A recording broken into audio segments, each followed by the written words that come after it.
মধ্যপ্রাচ্যে Iran Israel সম্পর্ক অনেকটা দাকুমড়ের মতো। অর্থ আর শক্তি প্রদর্শনে দুই দেশ বরাবরই ছিল একে অপরের প্রতিযোগী। তবে পারমাণবিক অস্ত্রের দিক থেকে কিছুটা এগিয়ে ছিল ইসরায়েল। এবার সেই অস্ত্র তৈরির দ্বারপ্রান্তে পৌঁছেছে ইরান। জাতিসংঘের পারমাণবিক শক্তি নজরদারি আন্তর্জাতিক আণবিক সংস্থা এই তথ্য জানিয়েছে।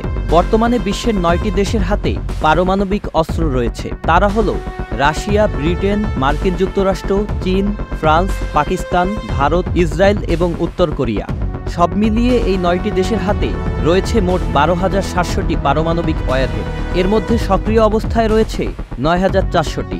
এখন ইরানের কাছে যে পরিমাণ ইউরেনিয়াম রয়েছে তা দিয়ে অনায়াসে বেশ কয়েকটি পারমাণবিক বোমা তৈরি করতে পারবে দেশটি। IAEA-এর প্রতিবেদনে বলা হয়েছে, ইরানের কাছে যে পরিমাণ সমৃদ্ধ ইউরেনিয়াম রয়েছে তা 2015 সালে তেহরান ও বিশ্বের শক্তিধর দেশগুলোর সঙ্গে উপনীত চুক্তিতে বেঁধে দেয়া পরিমাণের চেয়ে অন্তত 30 গুণ বেশি।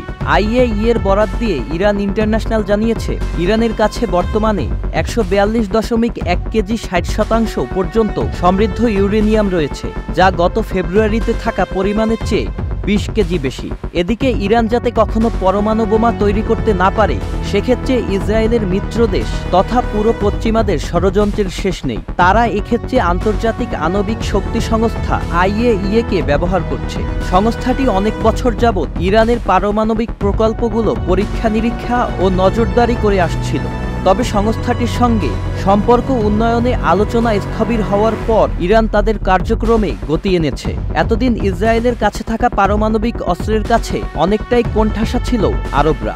যদি এমন কিছু সত্যিই ঘটে থাকে, তাহলে ইসরায়েলের মাথা ব্যথার কারণ হয়ে দাঁড়াবে ইরান। এমনকি মধ্যপ্রাচ্যে তাদের দাদাগিরিও হুমকির মুখে পড়বে। Sajid Abdullah, channel I.